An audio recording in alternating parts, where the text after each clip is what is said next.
Welcome to episode 4 of the Football Conversations on Eclectic Football Interest. This podcast is brought to you by Foz Media, who specialise in digital marketing and web design. For more information, see the links below. Tonight, I'm pleased to be joined by someone who is far too modest to say it, but he is a legend of the Scottish football circuit. He's been at the coalface of the game for over 30 years. He's known all the characters. He's been at the heart of all the big stories. Mr. Graham Spiers. Graham, thank you for joining me. Pleasure. Thank you for having me on, Callum. Thank you. No problem. No problem at all. I think with anything, Graham, the best place to start is at the start. And if we could go all the way back and you could tell me basically how did your love of football develop? And alongside that, how did your love of writing develop? And where was the point that you fused the two things together? Okay. Well, the answer to that, the starting point for that is the little fishing town of Anstruther in the East Neuk, where my dad was the Baptist minister when I was 4 years old.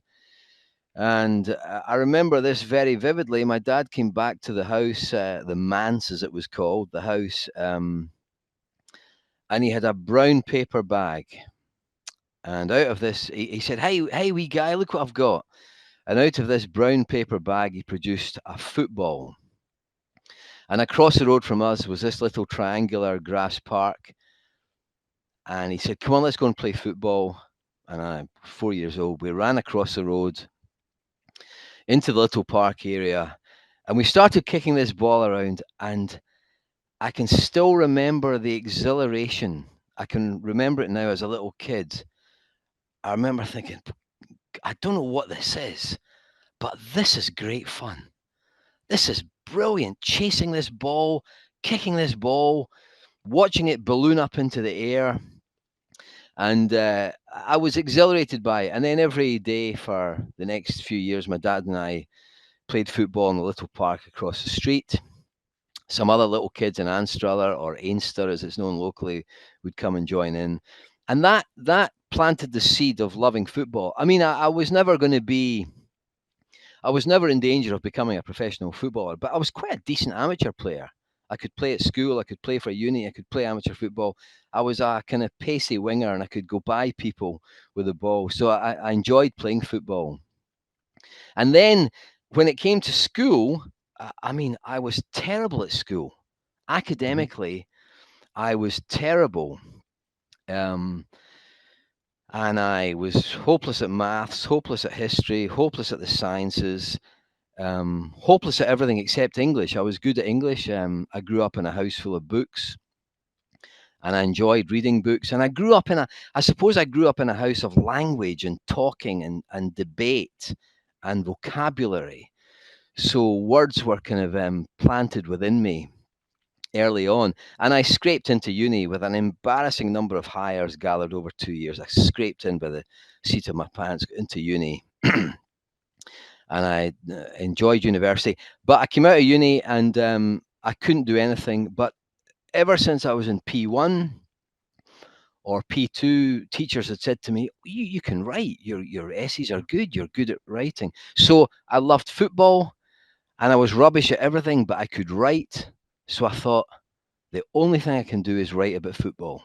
Um, and as you know, and as football fans know, and my dad used to comment on this, if you're a football fan, over years you just absorb everything, don't you? Yeah, It's not because you're a swot, it's because you love the game. Your mind becomes a library of football. yeah. So when I was 18, I could tell you everything about Aberdeen and Dundee United and Dundee and Rangers and Celtic and Partick Thistle. I just loved it, and you absorb it all. You unconsciously absorb it all. So when I came out of uni with a degree in theology, not knowing what to do, I thought, right, I'll write about football, and I could write about football Mhm. because as terrible as I was at everything else, I'd absorbed, like every fan in the country, I'm sure, like you, Callum, I'd absorbed knowledge, and Yeah. I could make references, and I could refer to dates and times and incidents, and that's how it started. So, like you said, Graham, you studied theology at university. Was there a sliding doors moment where a career in Oh football no, nearly done. never happened for you? Um, yes, okay. So I went to uni, uh, bizarrely, and I I did a divinity degree. So I grew up in the church, and I Hmm. love the Christian church. I still love the Christian church, and I've got a great respect for the church. And it sounds ludicrous now, given the life I've led. It sounds ludicrous, but I did consider at one point uh, becoming a minister. Hmm. Very briefly. I wouldn't overstate this. Pretty briefly. But I ended up just enjoying reading theology, and there's no other way of putting it, I suppose, thinking about the concept of God or a divinity in the life of Christ. I ended up enjoying reading about that and thinking Hmm. about that. And side by side with that, I had this voracious university football life. I was playing football 5 days a week. I was playing for the university twice a week. I had my own amateur team. I had a Sunday team. I was training. I was doing everything. Um, so I wouldn't overstate it. I might have at one point I idealistically thought about going into the church, but that idea was quickly knocked out of me by various people who told me I wasn't cut out for the church. And so then I came out of uni, and I remember St Andrews University was a great place to study at by the coastline. It was wonderful, privileged to be there. Um, we used to sometimes train on the West Sands, and it was brilliant. Just the football team Hmm. used to train down there in the autumn term, with that massive beach, that expanse. It was Yeah. it was brilliant. Um, so I knew I'd been very lucky. But I remember when we finished uni, friends were going into commerce and industry and banking and teaching, and I thought, what the hell am I going to do? What am I going to do? And I came out of uni like a lot of kids today, not knowing what they were going to do. Um, and I sent off some football articles to newspapers, and I got one or two published.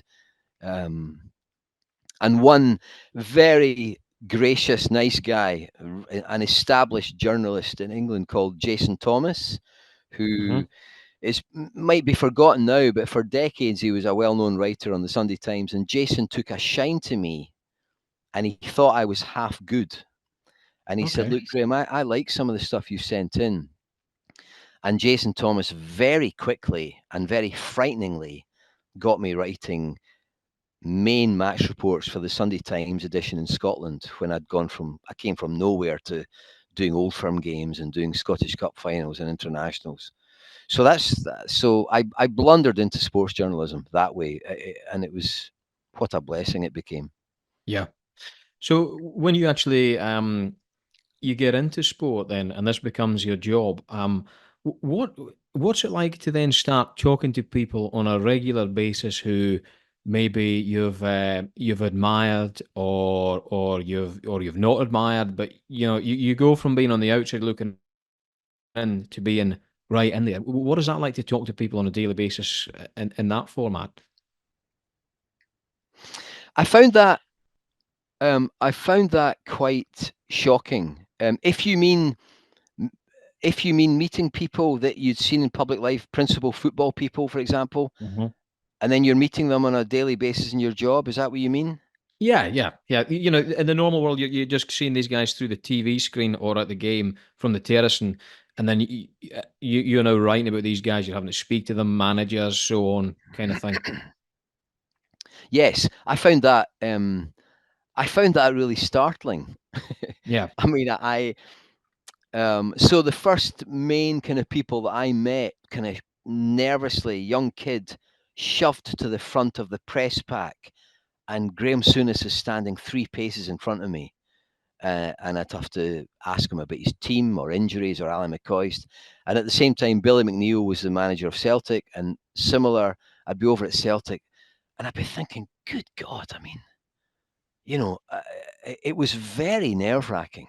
Yeah. Very. I mean, these were guys that I'd watched on telly and paid my way into Ibrox mainly, sometimes Parkhead, Hampden all the time, to Yep. watch these guys. You know, they're the demigods, aren't they, on the pitch? And you and I are up halfway up the terracing watching them, and Yeah. they are our heroes. And then suddenly I'm mingling with them every day. So that took some adjusting. And there was another really weird thing that happened. Um, because because I come from Baptist stock, which is quite puritanical, Yep. I I was incredible. I mean, my language is terrible, by the way, terrible. But I was shocked when I met Billy McNeil and I heard him using the F word, Yeah. because I'd only seen him on Sports Scene being interviewed by Archie McPherson. Yes, Archie. Well, very interesting, fascinating, being very articulate and clean spoken. Yep. And then these guys are that fucking idiot there, that, you know, and I'm kind of, oh wow, Yeah. oh they swear, Yeah. oh. And at first I was crestfallen because in my utter naivety I thought their characters and their personalities were how they were on the telly. And Yeah. then you realize they're just like the rest of us. When they lose their rag, they swear, and their language is terrible. So I found that I do remember being at a press conference, and Billy McNeil, Billy was a great guy, a brilliant guy, but his language was pretty rough. And I Mhm. remember momentarily being shocked by this. It's crazy to say it now, but I remember being even actually slightly crestfallen. Yeah. Oh, they're not. Oh, right, they're not quite as pure and pristine as I thought.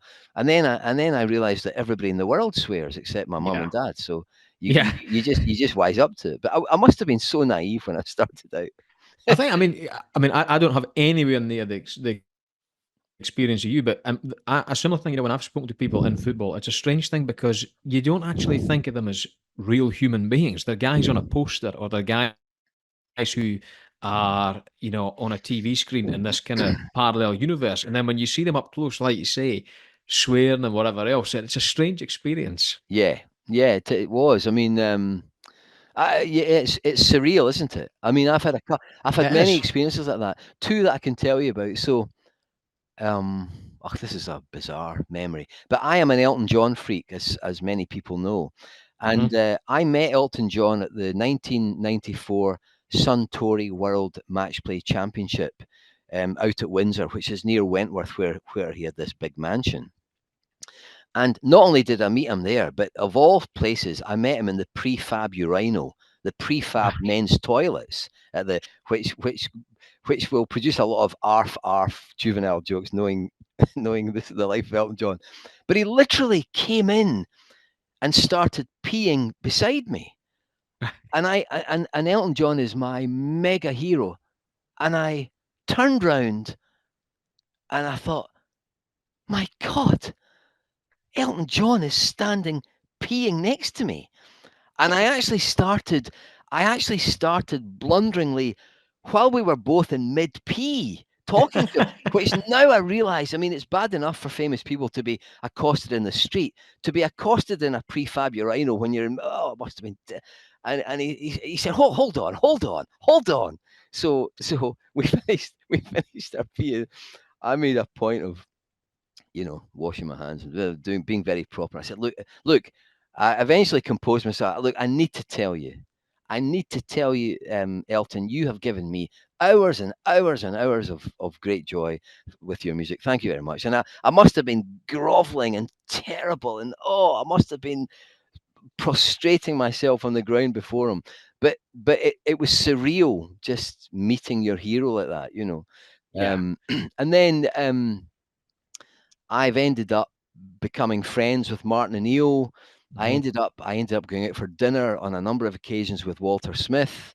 Mhm. Um, so many people that started out being on the pedestal, and you were the wee guy on the outside, and I'm used to it now, and I suppose I take it for granted now. But at the time, it's a strange experience befriending famous people. It's very Yeah. strange. Who then, over the years in the game, who would you say who have been your favourite people, players, managers, to interview, to speak to? And I suppose, who are the most interesting, and what makes them the most interesting? Okay. Well, I mean, I suppose I've worked out that I've interviewed. I think I've done over a 30-minute, 40-minute, or 1 hour duration. I think I've interviewed about 700 people, or at least I've done 700 set piece interviews, maybe some of them 2 or 3 or 4 times, like Walter Smith or Martin O'Neill. But the two most the two that's off the top of my head, and they're very disparate characters, and they are Jim McLean of Dundee United and Tiger Woods of Augusta National. Oh wow. Yeah, I mean, I suppose it just shows the kind of weird and enjoyable range that I've gone through. I mean, Jim McLean was fascinating because he was intimidating and a wee hard man, and a bit of a tyrant. You know, he was a Yeah. tyrant.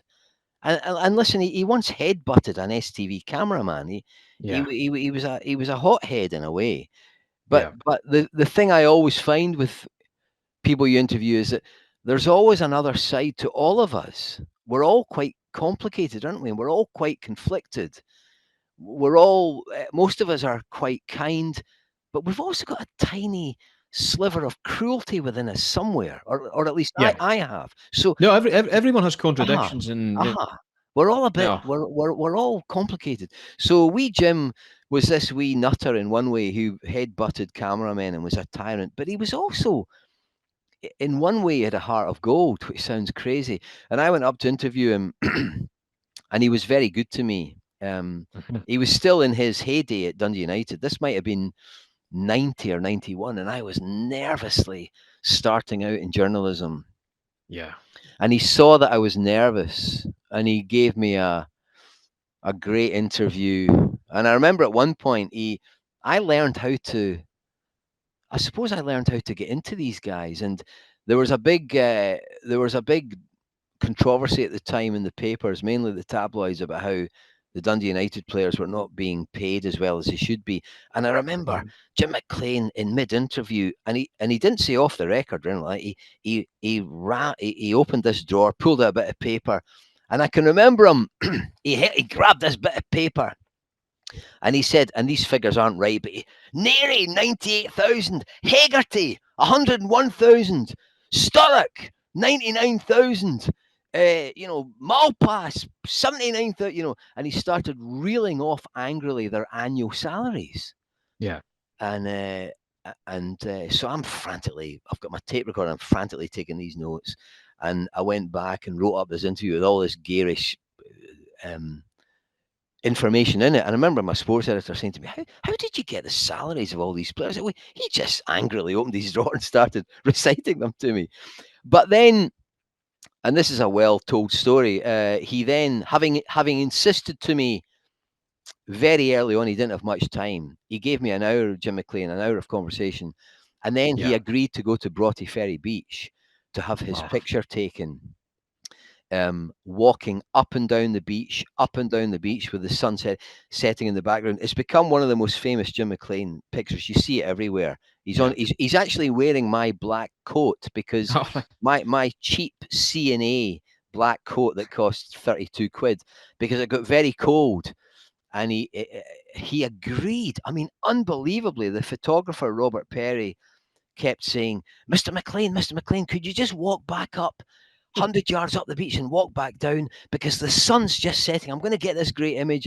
And every time Jim came back, Robert, in his naivety, said, Mr. McLean, would you just go back up and walk up 100 yards? And I'm thinking, my God, how's he got the nerve? How's he got the nerve to do this? But Jim McLean did it. He complained to me he was getting freezing. He said, so I said, take my coat, and he wore my coat. And thank God, on the final, maybe the fifth walk back down the beach towards the camera, with the sun setting behind him, Robert got the image, and that was the image that was published in Scotland on Sunday, and it's been reproduced everywhere. So you'll find it very easily on the internet. And he was great. Sorry, I'm rambling here, but no, no, it's fine. Absolutely fine. what I meant to say about Jim McLean was he related to me on a level because, like me, he had a strict Protestant puritanical background. Mine was in the Baptist church, his was in the Brethren church. Yep. from deepest Lanarkshire.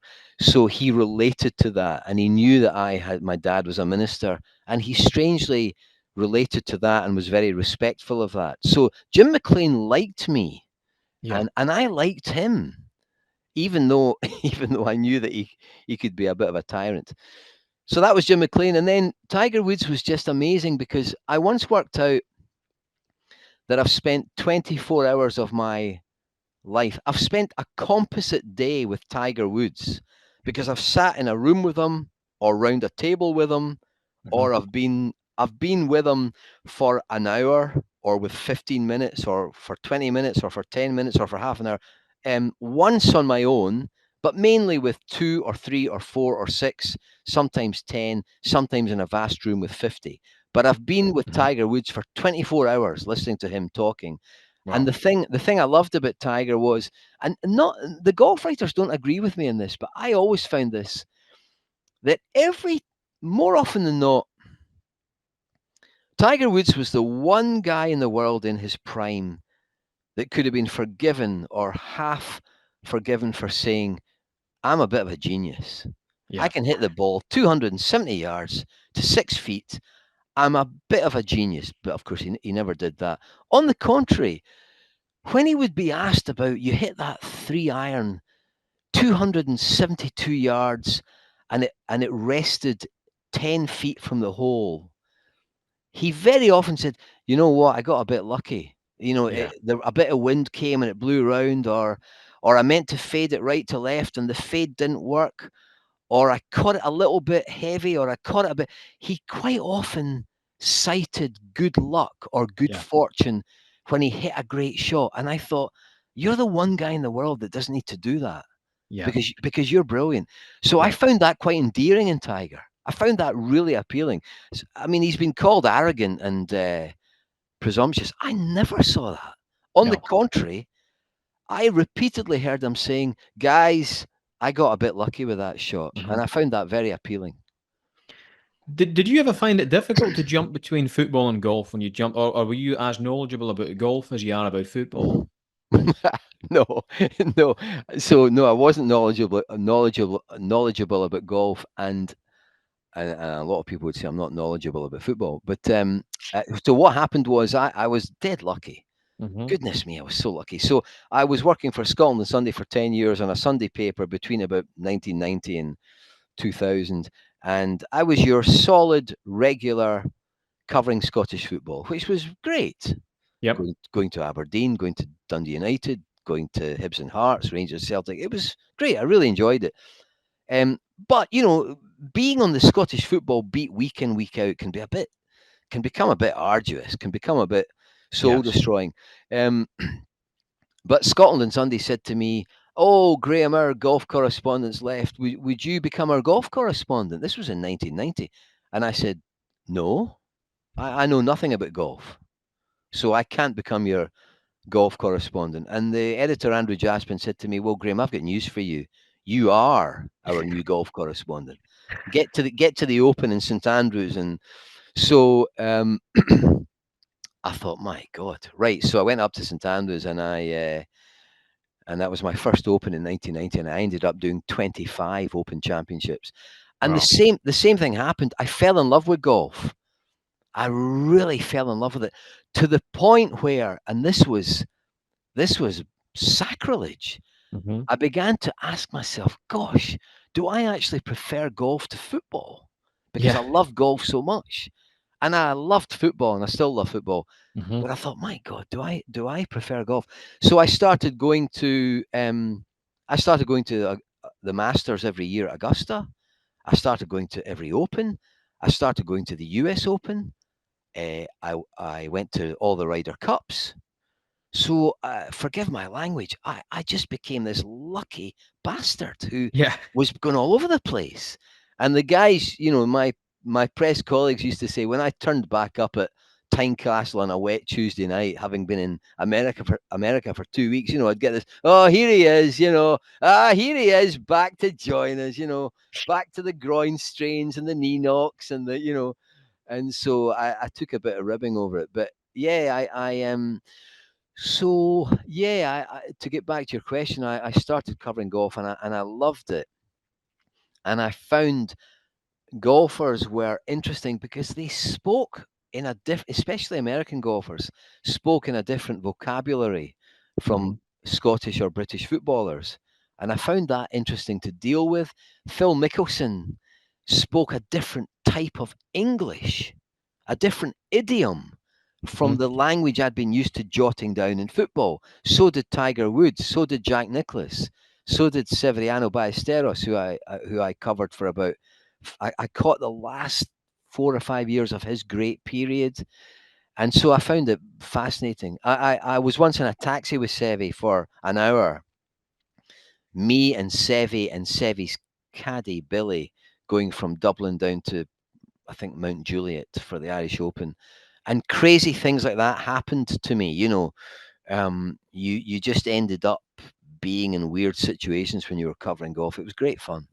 Yeah. Great fun. Well, my knowledge of golf, your knowledge is a lot better than mine. You said you know nothing. I really do know nothing about golf other than Tiger Woods and whoever. So I'm going to pull a handbrake turn here and just go back again to key figures, Scottish football. There's someone or a story I want to look at here because further on down the line, you were one of the only guys who seemed to be involved in it. But if we can go back to the main kind of protagonist, 1990s, David Murray. Oh yes. Oh, Callum. Oh, don't get me going in this. Yeah, okay. I mean, okay. Well, I'll do a humble plug for my podcast. Oh yeah, feel free. Yeah, I did a monologue about a month ago, a 20-minute monologue on my life and times with David Murray. So it, all it this. was brilliant. It was brilliant. I'll back you up on that. Thank you. So all this came back to me. So, well, how long have you got? I'll try and do this in 3 or 4 or 5 minutes. So David Murray became the chairman of Rangers when I was starting out. Well, he'd been the chairman of Rangers since about 87, 88, and I came on the scene about 1990. And it was very obvious to me. One of the things I had to do starting out as a young football writer was you had to pluck up the courage, of which I had none, but you had to pluck up the courage to go and see Jim McLean Hmm. and go and see Graham Souness and go and see Walter Smith with that terrifying stare and go and see David Murray. And so I tried to do this, and then I got a kind of a bit of wind in my sails. I thought I can do this. I feel quite semi competent doing this. So I went to do my first big interview with David Murray in 1991, and again, I hate to put it like this, but he kind of took to me. Hmm. He liked me. Maybe he thought I was naive and innocent. Maybe he thought I was he could manipulate me. I was malleable, but he he seemed to take to me, and he started taking my calls, and he started helping me, and it ended up that at least once a year, 91, 92, 93, 94, I went to do the big David Murray interview, and I got to know him. Um, and then it included this infamous trip to Jersey in '98 when I went out to Jersey with to do a big celebratory piece, David Murray's 10 years at Rangers, and I was meant to go to Edinburgh to interview him and do it there in March of '98, and he called off, and then he said, "I tell you what, I'm in Glasgow next Monday. We'll do it there." And then I called off, and we couldn't do it. And he phoned me up one day and he said, "Look, Graham, I'm in Jersey in my holiday house for the next 3 days.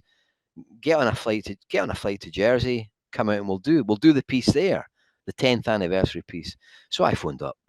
Back then, money was no object in newspapers, and I phoned up SOS. Said, yeah, get the flight in the morning from Glasgow Airport and get out to Jersey. And I went out to Jersey. Jim Traynor came with me, and it was this ridiculous Jersey trip where the infamous succulent lamb story started, because Jim was going on in print in the Daily Record about how David Murray served us up succulent lamb and how wonderful it was. And Jim said, "Oh, it's so typical of David Murray, the chairman of Ranger. I mean, typical succulent lamb." And I actually thought that the lamb was a bit grisly and a bit chewy. I didn't think it was succulent at all. So this became a joke of mine in print. That from the next week in my diary, I referred to succulent lamb journalism, and down the years, Celtic fans who didn't know the origin of the joke, i.e., me, they turned it back on me. And blamed you for being So, involved. so I had to put up with it from about 2005 onwards.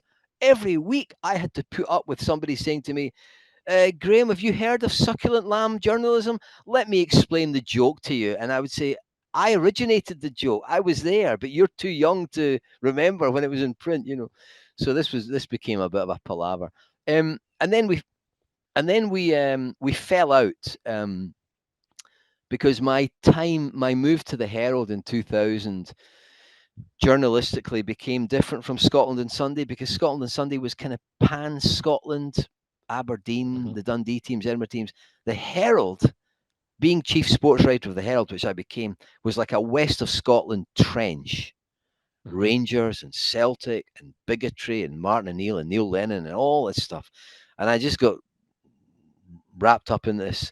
And I caused David Murray, who I guess had been an acquaintance of mine, I caused him some embarrassment and annoyance and anger, because I suppose in print I was highlighting the bigotry problem that had reignited at Rangers since this Catholic from Northern Ireland arrived at Celtic and started rubbing their noses in it, you know.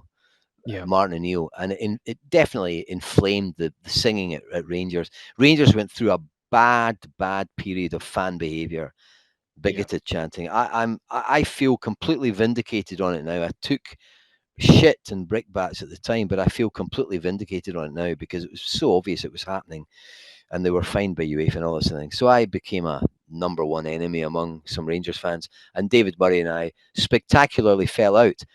And it was an example, actually.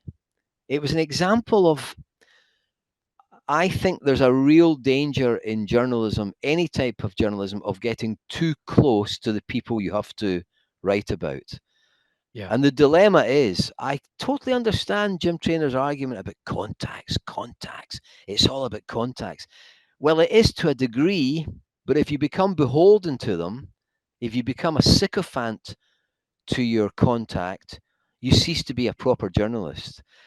And I'm not trying to claim a moral high ground here or any bravery, but my instinct was to go down the road of praise where it's due, criticism where it's due, and severe criticism where it's due. And Rangers FC at that time warranted severe criticism, and I didn't hold back.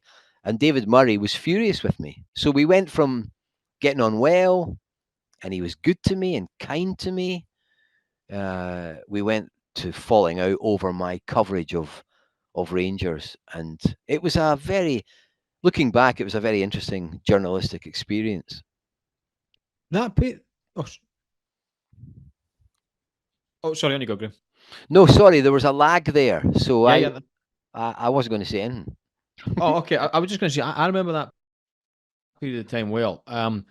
And there was always something going on. And I actually remember at the time, you were one of the few guys, if not the only guy, who put the accounts under the microscope and brought it into the public domain. Because back then, if I remember right, the internet was an early thing. It wasn't like it is now. Everybody still relied on a newspaper, and none of this. Football clubs, to an extent, they could control the narrative back then. And when you did you not say something about financial vandalism or something that David Murray had brought on Rangers? Is that right? Yeah. Because Yeah. did you feel intimidated or anything by them at that point? Well, I mean, when I look back, I'll tell you about financial vandalism in a minute, but when I look back to a lot of things I wrote back then, I had a kind of reckless, youthful bravery about me. Yeah. Which I don't have youthfulness anymore, but I certainly don't have that now. I had a kind of youthful gung ho instinct, which I just wrote anything about anybody. I mean, Glenn Gibbons, the late great Glenn Gibbons, who was a football writer in the Scotsman, once said to me, and I actually felt a bit wounded by this. He said, "My God, Spiers," he said, "you're a Christian." He said, "But my God, you don't miss when you're taking somebody out." And I remember thinking, the Christian faith, one of the principles of the Christian faith is thou shalt not judge. And in my job, I'm paid to judge everybody all the time and sometimes mow them down with a editorial Kalashnikov. Yeah. And I thought, what a contradiction in my life. And I always remember when Glenn said that, I stopped in my tracks. For a so-called Christian, Graham, my God, you don't miss, do you? So anyway, so yeah, I refer to the Rangers. I got an accountant guy to explain it all to me. The Rangers balance sheet was atrocious. Yeah. It was appalling. I mean, it's hard to believe that over 3 successive years, Rangers lost 29 million, and then 32 million, and then 30 million in 3 successive years. They've just gone doolally about losing 17 million. Yeah. 30 million, 3 years in a row. And at the bottom of one of the annual Rangers balance sheets from 2003, it said, net in tiny writing, net debt 82 million. Yeah. So I wrote about this and I described it as financial vandalism. Now, I mean, when I think about it now, it was borderline a libelous phrase because vandalism is deliberate. Mm. But I may actually have referred to it as unconscious financial vandalism. I can't remember. I don't think I did. I think I just wrote David Murray is doing financial vandalism to Rangers, and that was a key turning point. He never forgave me for that phrase. He never Yeah. forgave me. And in fact, I think the Herald. I might be wrong about this, but I think the Herald's sub editor put the phrase in the headline to even accentuate it. And David Murray never forgave me for that, and he was furious about it. And then he actively campaigned to try to get the Herald to get rid of me. And the Herald Mm. was becoming slightly weaker at the time. It wasn't quite like all the newspapers, and he failed in his campaign to get the Herald to get rid of me, although he did make life a bit more uncomfortable for me. And in any case, I joined the Times in 2007. So that situation, the heat was taken out of that situation. But that's what happened with David Murray, yeah. Yeah. That's I was just gonna say that that pressure that comes from someone, a powerful man like that at the time, that must hang over your head. You got your livelihood to think about. And did the newspaper, when, like you said, when you're covering the old firm, and they're always looking for something from the old firm, if you're coming close to the old firm saying, we're not happy with what you're writing on your bike, does your employer then pressurize you to let a few things go, or do you just have complete free license to write what you feel should be written? I was very lucky. I 99% of what I wrote on my laptop and sent to the paper for publication went in. I was really lucky. Listen, I can tell you legion stories. There's colleagues of mine, there's tabloid writers where the the percentage of what leaves their pen to what appears in the paper might be 50%, 60%, 70%, might be grossly rewritten, might be grossly cut or hacked or changed. Or so I was very lucky. I was quite a clean writer. So I mean, journalism's infamous for having journalists who can't write. It seems the most preposterous contradiction, but journalism has been strewn with people who don't know how to write. Now, there's lots of parts of journalism I failed at, but writing wasn't one of them. I was a clean writer.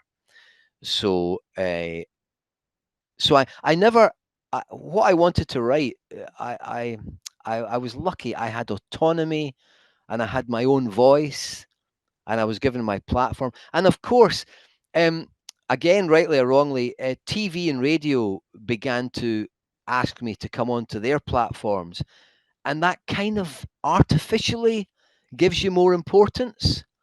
So your newspaper would kind of say, "Oh, he's now on the telly and the radio. We need to curate him carefully. We need to cultivate him. He's ours. We need to nurture Yeah. him. It gives you an artificial importance, which quite often, or in my case, I didn't deserve at all. Um, so as I began to do more telly and radio, the Herald, for example, and Scotland and Sunday, and the Times, I suppose they valued me in a way that they might not have if I didn't have these artifices propping me up, you know. So I was lucky, but I no, I didn't, and I didn't have. I would have the very odd spat with an editor who would say to me, Graham, I don't think you should write that. I do remember Mark Douglas Hume at the Herald, who was the Herald editor at one point. And Mark was a really nice guy, good journalist. I've got no beef with him whatsoever. But he did, I think, one time, he did say to me, Graham, I don't think you should write it like that. I Mhm. just don't think. And if I was young and vibrant and gung ho, and I would say, well, that's how I'm writing it. You can like it or lump it. Now I would say I'd be more mature, and I'd say, okay, maybe you're right, you know. But back then, I was a loose cannon to deal with, you know.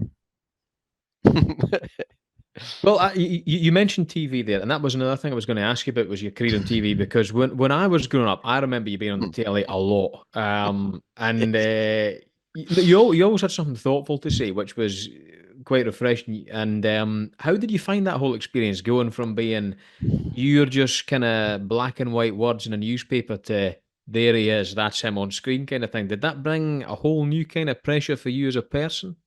Yes. Well, it changed you. Going on telly changes everything. It's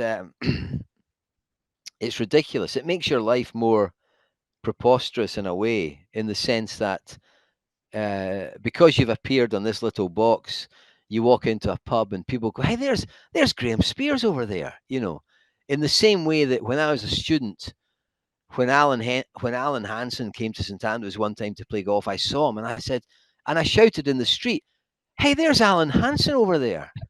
You know, why shouldn't Alan Hansen be walking down a street somewhere in Britain? It's perfectly normal that you should be in a street somewhere or in a cafe somewhere. But you do this when you're on telly. You go, "Hey, there's that guy over there," you know, as if he shouldn't be there, Yeah. you know, or as if he should be permanently on the telly or in a TV studio. So you can ask my wife about this. She found this painful, you know. So my life changed because in the Goldfish Bowl of Scottish football, there was a period of about 10 years or 12 or 15 years where if I walked into a teeming pub on a Friday night, and I love to go to the pub with my mate on a Friday night, it changed because there'd be blokes there who were football fans, and and Glasgow guys do this. There's this laying on of hands thing where they grab you, or if they've been drinking, they become tactile. They want to touch you, so and they're always a bit sweaty and hot. These big guys, you know, they've been. Hey, Spearsy, come here, and they grab you and they put their arms around you and they hug you, and you're kind of look, you know, and then this thing about they all they always used to insist on buying you a drink. And you'd go, no, no, I'm with my girlfriend. But no, no, no, no, have a pint. No, no, honestly, honestly, I'm with my girlfriend. And actually, it dawned on me that what they're saying is they're not just buying you a drink. They're wanting you to spend the next 2 hours with them because you've got to buy them a drink back. Yeah. That's actually what they're doing. They're saying, "Come here and tell us about the football and tell us about." So I learned this to kind of So life for anyone, if you go on telly, life becomes a bit ridiculous, you know.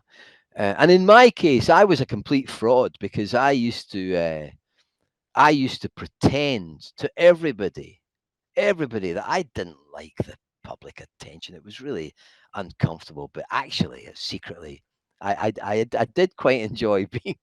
It's terrible to admit it. It's so infantile, but there was a part of me, not all of me, but there was a part of me that quite liked. I suppose being recognized, you know, for who you were. Um, so I think sometimes there's a terrible. I'm sure this applies to a lot of people who have the fate of going on telly, that they then go into a public space and they can't help wondering who's going to notice them? Yeah, yeah, I mean, it's terrible. It's a terrible human sin. But I guess newsreaders and TV pundits and TV regulars, there's always a lot of them. There's always a little part of them that they walk into a public arena and they can't help either wondering or hoping that they'll be noticed because a little part yeah, of them quite likes it, So, yeah, so, so I did. And the really strange thing was, I didn't think I was all that good in telly. Uh, you know, but the thing that helped me was, um, the thing that really helped me was people thought I wasn't your average football writer or football reporter or journalist. They thought I sounded a bit different. They thought I spoke a bit different. They thought I had a different vocabulary. And that's because I kind of had a completely different background uh-huh, from the vast majority of the guys who were in football reporting. So that actually kind of helped me a bit, yeah, because Jerry McNee and people at STV thought I was a bit different. They thought I was so, but I thought I was relatively hopeless on telly. But anyway, I got asked back, and the bizarre life of being on telly. Yeah, yeah. And I don't do telly now, and it's very it's very significant to me that I don't miss it at all, and life is much nicer without it. yeah, And I notice that now.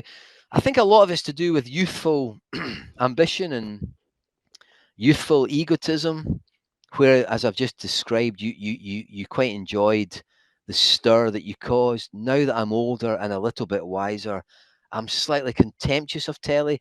I get offers to go back on telly and do stuff, and I always say no. Partly because I'm busy with my kids, but I always say no, no, uh-huh, I can't do it, can't do it. And life is so much better not being known in the street now. yeah. It's interesting that. Well, the media is always changing, and like you say, so you've done print, you've done TV, and then we've had a long time now of social media where there's pros and cons to everything. But I've noticed there's a lot of people on social media who are fishing for a reaction or whatever. You were the same on telly, as in you've always been a rational thinker. You've put an opinion out there not for a reaction. You've put something out there because you believe in it. And I've noticed that even a rational response or a rational post can lead on to like a diatribe, a just whole whirlwind of abuse coming your way and other people's way to be on. Does that affect you in any way? It used to. I think in terms of social media, and I think in terms of things like Twitter, you you have to go on the journey of being amazed by it and surprised by it and being drawn into it, and occasionally getting chewed up by it. I don't know Mhm. how, I've lost count of the number of Twitter victims, people who were in public life who became a victim of Twitter, something Yes. they said. Uh, I've lost count of the number of people who have floundered in that regard. But you go on the journey, and I went on this journey, and then you become a bit wiser and a bit mature, and you learn to take your foot off the gas and just step back and be a bit more gentle again. So I did Yeah. all that stuff. So my Twitter journey, you could trace it, was started out exciting, fulminating, outrageous, opinionated, shouting, bawling, tripping up occasionally, and then you think, oh no, there's a better way of doing this. There's a Yeah. wiser way of doing this. Just be a bit more calm, be a bit more less excitable, and that's been my experience on Twitter. And it's been, the whole social media thing has, I think, revealed the dark side to humanity. Yeah. People's bad points are quite often betrayed by Twitter. People have tripped themselves up because they've allowed their bigotry or their racism or their prejudice or their Islamophobia or whatever. They've allowed something to come out and it's tripped them up. So Twitter has skewered people Um, and I was on that journey as well. I know I'm now more wise and more mature on social media, but partly because I now have a podcast and I try to like you do, Yep. Callum, and you want to do Hmm. things. You try to cultivate something, you try to curate something and make it intelligent and appealing. So you just get wiser as you get older, I think, and it's a kind of rite of passage that everybody has to go through. Is there ever anything, be it in any of the media you've done, print, um, or TV or whatever, has there ever been a time when you have been involved in something, maybe it's an interview or something, and the person on the other end of it has basically shocked you with what they've said? They've said something where you've thought, oh my god, history is unfolding, or they've let you in to see something that maybe they didn't want you to see, football wise, kind of thing. Has anything like that ever happened and kind of knocked you for six, and you've gone back to an editor or something, and everybody's been, whoa, has anything like that ever happened? Um, yeah, yeah, a few times. Um, one of the most bizarre interviews I ever did in print was with Billy Davis, the former Hmm. footballer, manager of Notts Forest and Wolves, who in the public eye fell off a cliff. He was Hmm. manager of the month many, many times in English football in 09, 10, 11, 12, 2013, 2014. And then he had this incredible fallout, and Billy decided that the world was against him. Yeah. And I did an incredible, bizarre 3 hour interview with him where he revealed all his wounds to me and all his conspiracy theories to me and everybody that was out to get him. Yeah. And I had to be really careful with this because I thought he came over as being psychologically either wounded or even broken. Hmm. And I thought, how the hell do I do this? Um, and I've done that. And I've done interviews with people who have suddenly. So sorry, I didn't finish that. So you have to be careful how you write up something like that with Billy Davis. And then I've done interviews with people who have just revealed that they've had heartache or a child died or um, very sensitive stuff that you have to deal with. Um, even to go back to David Murray, I mean, I became very mindful that at the age of this is all forgotten now, but Hmm. at the age of 24, David Murray was a young up and coming young star businessman in Scotland who loved rugby, played rugby, handsome young dude who was driving his sports car and it ploughed into the base of a tree and he would have died. His legs were crushed and he would have died. Blood was seeping everywhere. And he ripped the arm of his shirt and his right leg in particular was just hemorrhaging blood. And he ripped off the arm of his shirt and he tied this tight tourniquet around either one, or I think one of his legs was hemorrhaging in particular, and tied the tight tourniquet and he saved his own life. And when you think about it, I mean, what an amazing piece of courage and bravery and misfortune and self awareness to save his own life like that. I always came back to it every time I was having a rammy with David Murray, or anytime I had him in my sights, I would always think, this is the guy who went through that incredible experience. So yeah, I mean, things like that come up and jolt you or shock you. And then you go back to write the story and oh, this is a really sensitive piece to write. How do I write this, Yeah, actually, there was something I should have asked you earlier on when you've just kind of brought it up there. I was going to Mhm. ask you. I know I've heard you talking about this kind of thing before. Um, what's it like?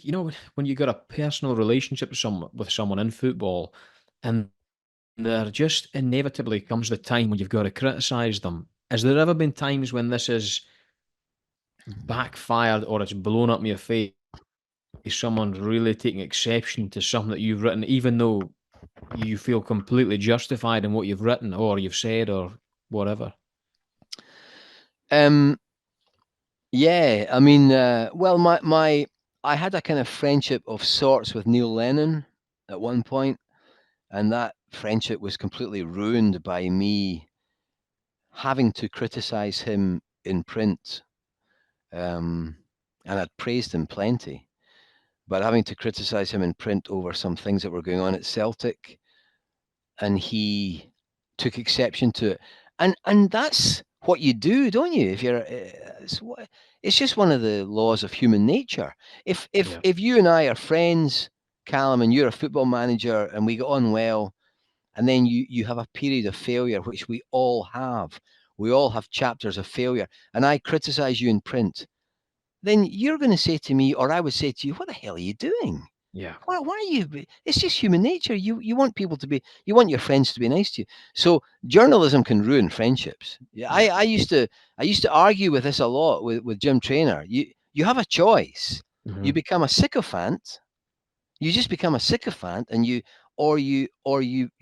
remain true to your instincts of praise and criticism, and you write the truth.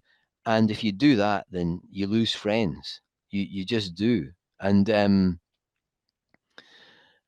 I think it's just one of the laws of the jungle. So I remember another terrible time, and God bless him, he forgave me for it. But one excruciating time when Walter Smith, I always had a troubled relationship with the Rangers fans, but funnily Hmm. enough, never with Rangers. I got on well. The best I used to think the best managers I got on with were always Rangers managers: Walter Smith, Paul Le Yeah. Guen, Alex McLeish, Ali McCoist. I always got on well with these guys. Walter again. But back in 2003, when the Bertie Vogts fiasco Hmm. was over, it was rumoured that Walter was going to be the next Scotland manager, of which he Yep. became and of which he was terrific. Yeah. But I said in print, oh, God. Oh, not the Walter and Archie show I give. My God, can we not be a bit more refreshing or open minded than the Walter Smith Archie Knox show? Now, Archie Knox, although he's a drill sergeant, is one of the nicest, kindest guys you could meet. Really caring, nice guy, Archie Knox.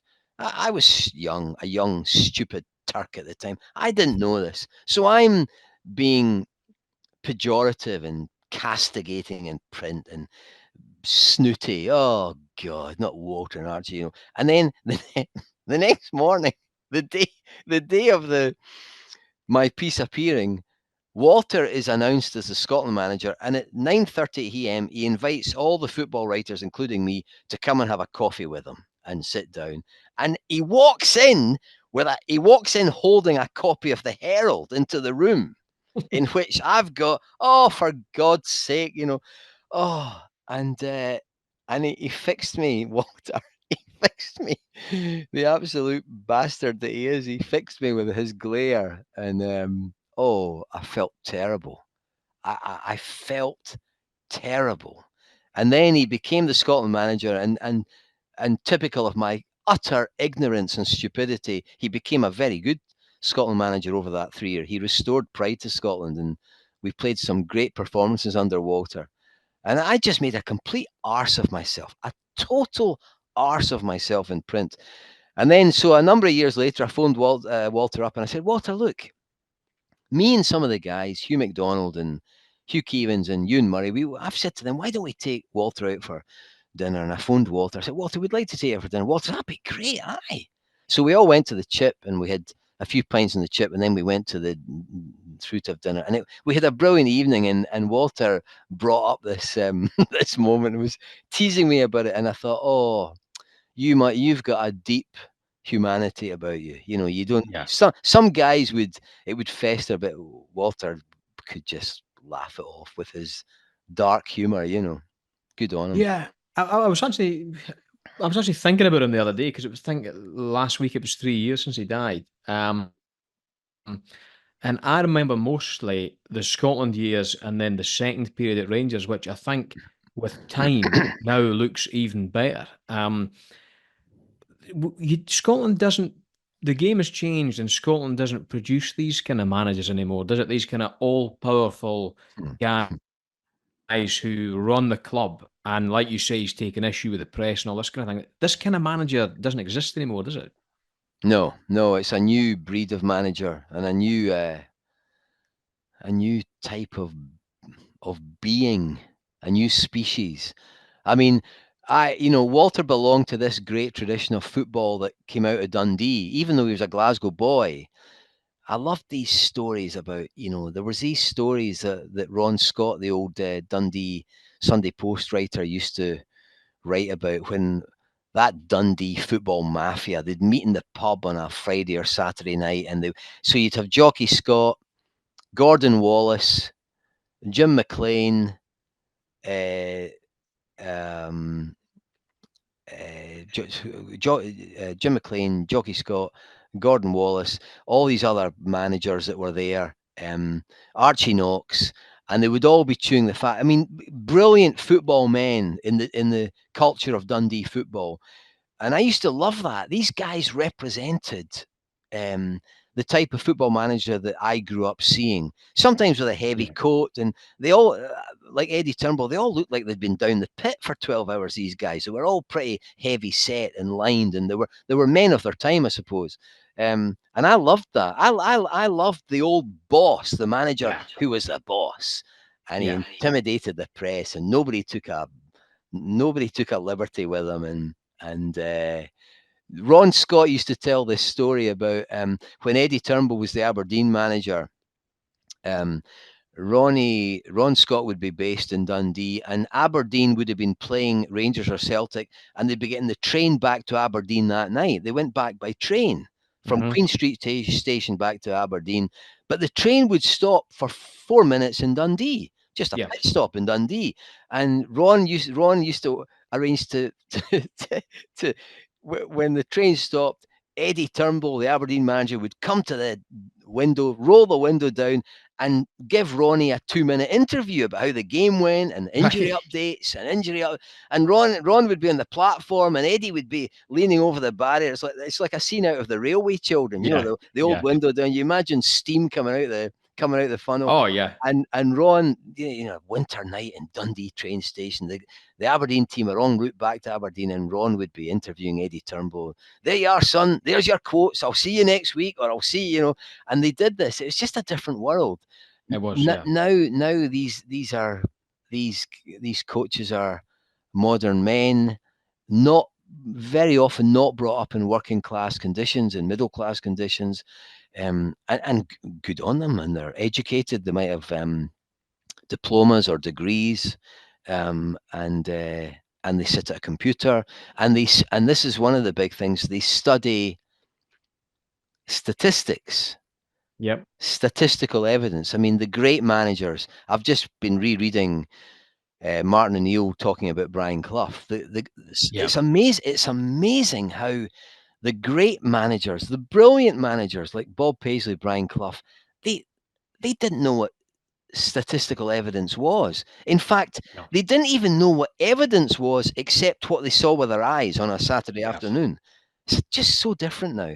Martin O'Neill said to me when he looks at football in the 1970s, he said, we were playing in slow motion compared to Yeah. football today. In the same way that the great Bobby Jones, who won the so-called impregnable quadrilateral in 1930, the US Open, the US Amateur, the British Open, and the British Amateur. When the great Bobby Jones in the 1960s met the young booming Jack Nicklaus, he said, Jack plays a sport with which I'm unfamiliar. Yeah. I don't, and football's the same. So Yeah. the narrative changes, isn't it? It's a sea change, isn't it? It changes all the time, and it's even changed from. I find a lot now. It changes from when I was young. It's completely changed. It's like a different sport at times. And kind of with that in mind, for your industry, what would you say was better when you started out in your industry, and what would you say? Same question. What would you say is better now? Oh, right. Okay. Well, I do think I used to get into trouble for I took moral exception to tabloid fiction Mm-hmm. when I started out. I used to go to press conferences where managers or players would say stuff, and the way it was represented in the tabloids the next day, I used to think was taking an absolute liberty with the reality of what happened in the press conference. Everything was Yeah. heightened, everything was exaggerated. Managers were bawling and shouting when they were doing nothing of the sort. Managers were seething in print when they'd been doing nothing of the sort. Yeah. Players had been raging in print when they'd been doing nothing of the sort. All this kind of stuff. I took real exception to that, and it got me into trouble with some of my colleagues who thought I was on my high horse, which I suppose I was. Now I think the papers can't get away with that kind of fictionalizing because everything can be examined now. Everything's Yeah. press conferences are televised, or golf press conferences are typed up verbatim by transcript writers. So you can't get away with the wild fictionalizing that you did before. So I think the industry is better in that regard. I think but it's not better in the sense that newspapers used to be a booming, powerful voice in industry. They're not now. The newspapers are on their knees now. Yeah. No, actually, nobody gives a shit what's in a paper anymore. Whereas I caught the No. last great age of newspapers. Yep. Absolutely. I managed to clamber aboard the gravy train for the last great journey when papers were still had an impact and had a voice and had a force and had a bit of muscle. Now nobody gives a monkey's what the papers say. So so the poor old paper industry is weaker in that regard. And I think, and this is at the terrible risk of being an old fart, but I think the papers in the old days really did produce very funny, colourful characters. Yep. And the industry is a bit more bland today, Mm-hmm. a bit more bland, I would say. Um, and I think also because of and I'm not anti woke, I know that Mm-hmm. it's in vogue to be anti woke. And I Yep. don't think I am because I think I would have been called woke if the word existed when I was a young kid in the 90s. People get fed up with me complaining about bigotry, and they would have thought I was a bit Mm-hmm. wokey and a bit pretentious. But I do think that newspapers are weaker today because the environment today is far more intolerant of Yeah. ideas and expression, especially with transgenderism. I mean, Yeah. I'm amazed that young, really, really articulate young people today um, will express an opinion on transgenderism, and they'll kind of say, "And you're not allowed to disagree with me. Yeah. I'm going Yeah. to write. I'm going to complain to the editor of you." He said, well, "Wait a minute. Yeah. Can we not just have no? We're not having any debate about this. I'm Yeah. right." And I'm going to write a severe letter to my editor if you have a counter view. There's a tyranny today about ideas, which I find frightening. No, there is. I agree with you. There's like a censorship. There's like an agreed standard, and wo- we live for debate. That's what is good in society and life is healthy debate. And you don't when you read a lot of articles now, it feels like you could copy and paste and read 10 times over. And that kind of leads me on to something that I know you've discussed recently as well. Is I think that the environment now is different, and it doesn't produce big personalities like. Why are there no big personalities now? Is it because the shift online is different from the newspapers and newspapers relied on circulation? Because you've had Jerry McNee on recently, and he's someone you would say was a big personality. Even Jim Trainer, I remember listening years ago to your call, Jim Trainer, and whether Mm. you agreed with Jim Trainer or not, he was the front and center that show. And I remember driving my dad's car back for football games, whatever, and this guy's on, and like, I don't know, there was an aura about it, which is just you Yeah. don't really get that on phones now, phone ins now. No, Whether you agreed with him or not, there was a presence there to his.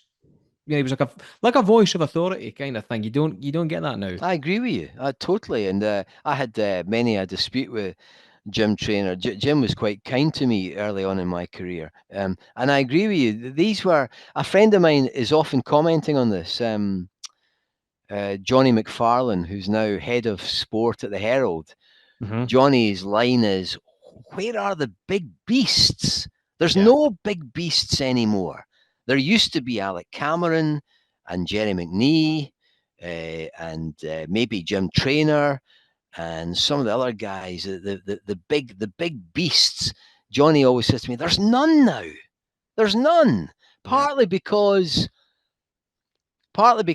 nobody really cares as much what's in the papers. In fact, there's a, I mean, there's a, I wonder if I should say this or not. I will say it. I mean, there's a tabloid writer today operating in Scotland, a football writer who's been in the scene for 20 or 30 years. And actually, he should be a big beast, but his columns are just lampooned Yeah. week in, week out by a young, intelligent audience who just Yeah. laugh at him.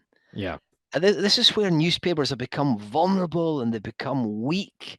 Yeah. And so there are potential big beasts, but nobody cares about them anymore.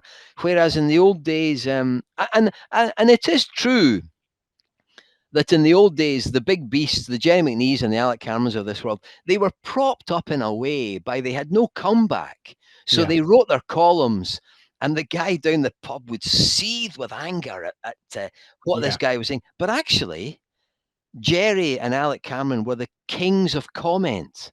There Yeah. were no comeback. You could Yeah. write the odd letter to the paper. Now, your militias invade you online. I Yeah. mean, I've been on Twitter and I've been absolutely slaughtered. You know these terrible things that you see now on about nature, the animal kingdom. You see these terrible bits of footage of animals tearing each other Yeah. apart. I mean, I've been in there on Twitter with a pack of hyenas ripping me to shreds. Yeah. You Yeah. get torn to bits now if you say something that people take exception to. Chiefy, Alec Cameron knew nothing about that. What he wrote mattered and was Yeah. almost gospel. Yeah. With that, if we've went over a lot of your career tonight, and if we actually look just near the end here, if we just have a look now, the future of Scottish football. Scottish football's took a kicking for years, but I actually think Hmm. there's a lot of good things going on in Scottish football. Crowds, a lot of crowds are good. I think that the kind of a lot of these clubs now, you see these they've all sprung up with these kind of ultra groups things, and regardless of what people think of them, I think it brings a colour and atmosphere to certain games, at Dunfermline, at Kilmarnock, this kind of thing. And then to add to that, I think that what Aberdeen are doing this year is just brilliant for the league. I totally agree.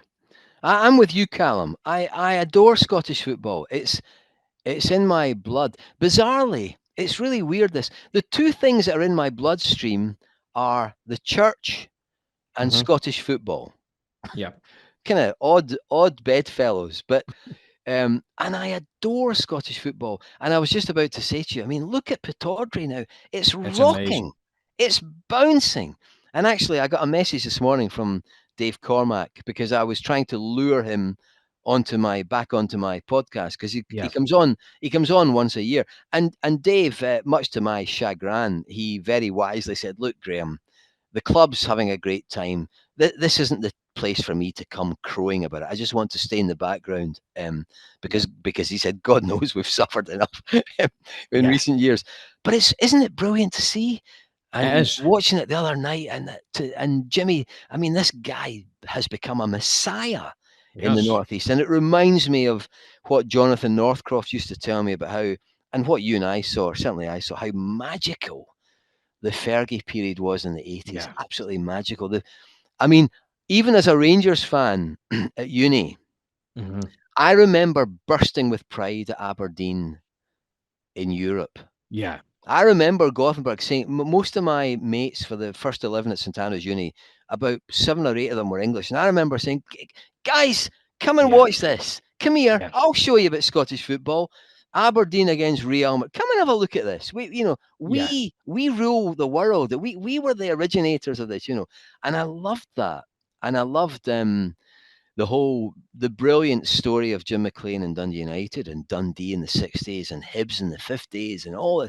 There's so much good. So I adore it. I adore it. And The I complain to my like a lot of parents now, my sons are into English football or European Mhm. football, and I say, for crying out loud, Yeah. Scottish football is it. Don't you Yeah. see it? You know. It is, it is. I absolutely love it. There's a vibrancy to it that, that's there, that and I think Aberdeen, I live in England, and no one cares about Scottish football, but I will tell you something. This thing with Aberdeen,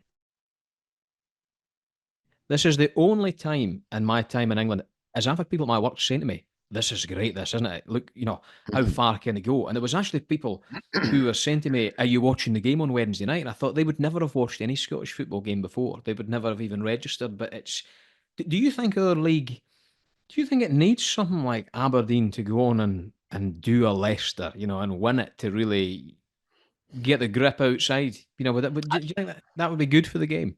Oh yeah, I don't think it needs it, but it would Yeah. be brilliant. Oh Yeah. wow, oh Yeah. wow, it would be brilliant if Aberdeen, as you say, did a Leicester.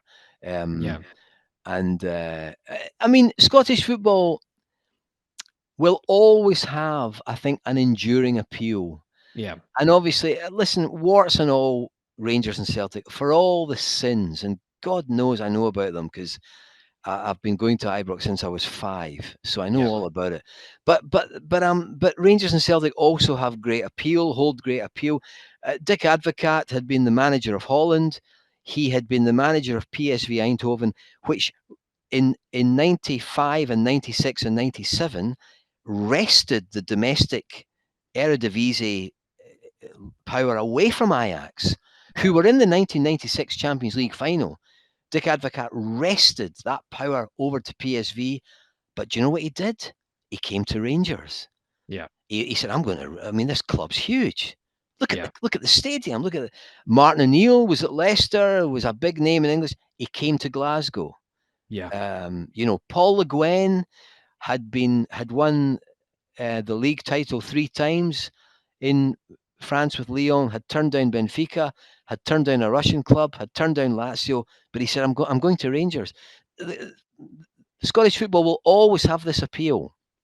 Yeah. Jimmy Tillene actually is the latest example because he'd been at Elfsborg for 7 years. And in Sweden, many observers thought he was ready to go to England. Mhm. But Jimmy Tillene said, no, no, I want to go to Aberdeen. Yeah. And he has spoken to Alex Ferguson. And this is the great thing. Alex Ferguson said, because I know this, because Dave Cormack has told me, uh, Yeah. Fergie said to Jimmy Tillene, I was there for 8 years, and that Yeah. made me. And if you get Aberdeen right, and you get Pittodrie rocking, you'll Yeah. you'll then bounce higher. So uh, Scottish football will always have its great attractions. I think it will, and I think one of the great things is that he is an up and coming guy, and he's bought right into it. I don't think he will go eventually, but I don't see him jumping ship next week at the first job that comes along. I think he's buying into this and he's going to do something. Um, well, Graham, we're running late, and the last question I just want to ask you here is: so, what does the future hold for Graham Spiers, and where where where can people find you? Where can people find your stuff? Right. Well, my future is oblivion. That's where my future is. No, I'm not having that. No way. Because you and I have chatted a little bit about this, Yeah. Callum. So I'm now, and I hate the phrase, but I'm an old dad. So my career was slightly derailed, although I slightly derailed it myself because blow me, thinking I'd be a lifelong bachelor living high on the hog. I Mhm. got married and I've got 3 kids who are 20 years younger than the children of all my contemporaries. Mhm. So and my wife has got a far more important job as a doctor than I have. So I've come out of mainstream journalism for the most part, and I do my podcast called Press Box, which I really enjoy. I mean, it's crazy. I knew nothing about social media. I didn't know what a podcast was. Now I make podcasts about Scottish football, and I enjoy doing it. So I do a podcast 7 or 8 times a month called Press Box. You can find it on Twitter, or I don't even know where you can find it, but I think it's on Twitter, on something called Patreon, and I charge a princely £1.99 for my to listen to me chatting about football, and I enjoy it. And so, and this is how you and I met. Was it your dad that I met up in Dundee for Martin O'Neill? Yes. Right. Yes. So what I do now, and I really enjoy, I do theatre in conversations with MPs, writers, sports people, and I enjoy it. So that's as I saunter into my, as I'm coming around the final bend of life. This is what I'm doing, and I enjoy it. It's great. I enjoy it. Well, with that, I would say to anyone who's looking for something great to listen to, Pressbox. And with that, Graham, thank you so much for your time tonight. I've really enjoyed it. I've enjoyed it too. Thanks for having me on, Callum. It's been great chatting to you. No problem, Graham. Thanks. Take care. And you.